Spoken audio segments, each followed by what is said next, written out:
How about a blast from the past? Well, that's what this would be if you remember this show. Otherwise, I guess this could be considered a blast of the past. Anyway, Time Squad is what we'll be looking at today. Another obscure show in Cartoon Network's cartoon lineup.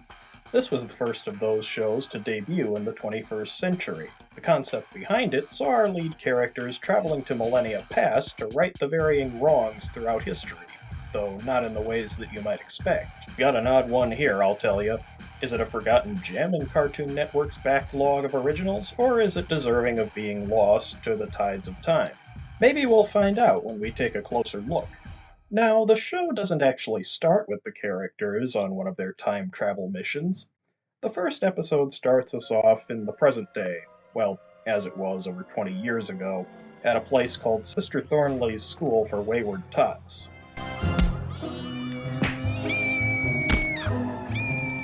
Not exactly a nice place from the look of it. The look of the overall show doesn't do it for me either. I'm not a fan of this art style where the characters are drawn in this minimalist fashion. Their bodies are often made up of simple geometric shapes and thickly outlined. I saw a lot of it in cartoons from the 90s and 2000s, and I think it was inspired by the televised cartoons of the late 1950s and early 60s, when budgets for such shows were rather slim. I always found it off-putting, to say the least. Look, I'm not expecting Miyazaki-level artwork from every televised cartoon out there, but it doesn't hurt to put a bit of effort toward making things look good in a cartoon. The artwork is a vital part of the animation process, and a good visual style can really make a show stand out. It doesn't really take much effort to emulate this kind of artwork. Now, before you tar and feather me in the comments, I just want to say that having a style like this doesn't automatically mean I don't like these shows. Some of these cartoons are very well written and enjoyable in other ways. They make up for their artwork with their narratives. If they manage to tell a good story or make me laugh in some way, I can look past the animation and still consider them good programs regardless. Back to Time Squad. What does its premise hold in store for us? Well, in looking out over the grounds, Sister Thornley notices one of her tots is missing. The tot in question happens to be a kid named Otto, who is not into skateboarding and other extreme sports. No, this Otto happens to be an avid reader of history, something that displeases Sister Thornley. She punishes Otto with chores, and after an exhausting day, he crawls into bed. But then, here come our other two main characters. First is Time Cop Buck Tudrussell, voiced by Rob Paulsen. Officer Buck Tudrussell, Time Squad. You know, I've never heard Rob Paulsen do a voice like this before. I'm used to hearing him portray characters with a wimpy, wisecracking, or upbeat nature, so this is a bit of a departure. But I believe he does commit to every performance he gives, and he really does sell the tough guy persona well as Tudrussell. This robot here is the Larry 3000, voiced by Mark Hamill. Interesting how the guy who played Luke Skywalker in the original Star Wars films is voicing a C-3PO look-alike here. Anyway, they're part of Time Squad, and they've wound up in the wrong time at the wrong place. At least for them. They were trying to get to Eli Whitney. Eli Whitney? The inventor of the cotton gin? That was way back in 1793. You guys aren't even in the right state. No, my name's Otto, and I'm an orphan. That's a truly heart-wrenching performance right there. Just add a bit more sad violin and it could have brought this show an Academy Award. Otto is intrigued by their journeys through history and wants to be a part of the missions. Realizing how knowledgeable Otto is in history, something neither Tudrussell nor Larry are well versed in at all, they decide to take Otto with them to the far distant future. Well, Tudrussell is all for it. Larry notions that it's against the rules, but willing to do the opposite of what Larry says, Tudrussell lets Otto come to the future with them. Now, instead of that foreboding orphanage, Otto has a futuristic spaceship to call home. As he explores the ship, we get to hear his voice actress Pamela Adlon unleash all of the excitement of a youngster she can muster. Wow! We're in outer space! And that's the Earth! Holy cow! Yeah, Earth. So Larry adjusts the coordinates to find them the right destination in the past. Wait, didn't Otto say the invention of the cotton gin was way back in 1793? Hey Larry, the coordinates are still wrong! But they're going anyway. Upon arrival at their destination, It's go time! Let's go! Come on! and after Tud Russell beats up a tree, Otto notices that Savannah, Georgia is on fire. Apparently, this is because instead of inventing the cotton gin, Eli Whitney has built an army of flesh-eating robots. Why did you create an army of flesh-eating robots? I wanted to do something to help mankind. And how is that helpful exactly? My thoughts exactly, Otto. So according to the show, history is becoming distorted as time moves forward. Larry illustrates time as being akin to a piece of rope that is woven at one end and becoming frayed at the other. As a result of this, famous historical figures are now behaving in strange ways. In addition to Mr. Whitney's flesh-eating robots, future episodes show Time Squad handling things like a beatnik Leonardo da Vinci, Abraham Lincoln becoming a rogue prankster, and the Wright brothers performing as stuntmen. It's up to Time Squad to make sure these historical figures do what history knows them for. Okay, I'm confused on this show's perspective of linear time. I'd expect that, given physical laws like the second law of thermodynamics, that over time the future would be out of whack as opposed to the distant past. Whatever's in the past can't be altered with the progression of time into the future. People who lived and died a long time ago can't change their attitudes and alter their life's journey after millions of years have passed. Not under normal circumstances, anyway. I feel that there needed to be a more substantial cause for these oddities in the past that required Time Squad to perform its duties. Something more than just history is decaying as we move into the future. Additionally, all these isolated incidents throughout history are only minor complications in comparison to the bigger problem of the past being distorted. If you ask me, fixing the messed up timeline is more deserving of Time Squad's attention than making sure Eli Whitney invents the cotton gin. Time Squad has more members than just Tud Russell, Larry, and Otto as well. So there are multiple time cops going to different periods in the past to redirect historical figures. They could all be working towards finding a solution to this anomalous timeline issue. Of course, they never bothered to do that. The first episode ends with the people of Savannah, Georgia thanking Otto for helping to destroy the robots, even though it was Tud Russell who really deserved the credit, and noticing the pleasing texture of his shirt. When Otto tells them that it's just cotton, that gives Eli Whitney the idea of making, you guessed it, The cottonseed separator thingy. the cotton gin. So, mission accomplished, they return home, episode 1 over. To the show's credit, you couldn't really call the storylines predictable most of the time. Even though they mostly started the same way, the team are doing something on the satellite, they're alerted to a historical figure's troublemaking, and then go back in time to solve the problem, the episode's resolutions can come in quite unusual ways. For example, Time Squad finds a way to make Leonardo da Vinci become a great Renaissance artist by introducing him to Mona Lisa, who happens to be a barista at a hip local cafe visited by the group. The Boston Tea Party is carried out as planned when Otto gives Samuel Adams and company coffee instead of tea, turning them from sophisticated socialites to tough guys. It's a device that made the show worth watching just to see what happens, in addition to being a show about time travel. Another important aspect of a show like this is the characters involved. The main characters especially. Time Squad's main characters, despite being on the same team, all had personalities that quite opposed one another. Tud Russell's and Larry's especially. Tud Russell, who seemed to be the designated leader of the trio, was the aggressor who always wanted to get things done by force. He had a great deal of physical strength, but not much on the intellectual side.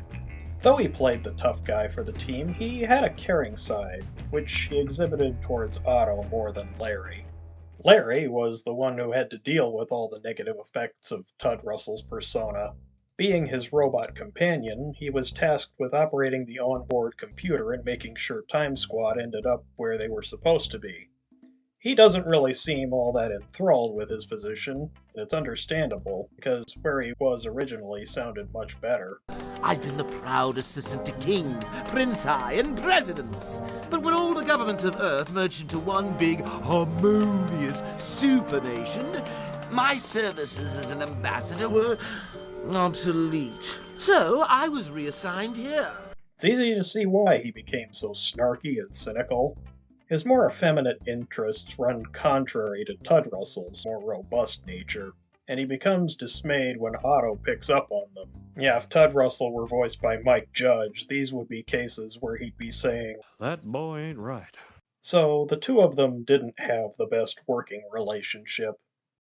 In the middle of it all was young Otto, the only one who seemed to take the mission seriously. Being the most knowledgeable in the subject of history, he was always the one who educated us on the historical figures Time Squad visited.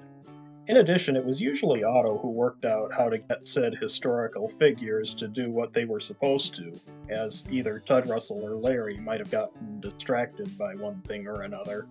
As clever as he was, Otto was never given much credit for his contributions to the missions. Even so, Tud Russell and Larry were accepting of Otto and glad to have him along for the ride. These three were mostly decent characters, to say the least. There just wasn't much of anything endearing about them that got you invested in their adventures. They were pretty much just our designated main characters for the course of this series. A few, but not many, characters from other Time Squad units did show up to help Larry, Otto, and Tud Russell every now and again.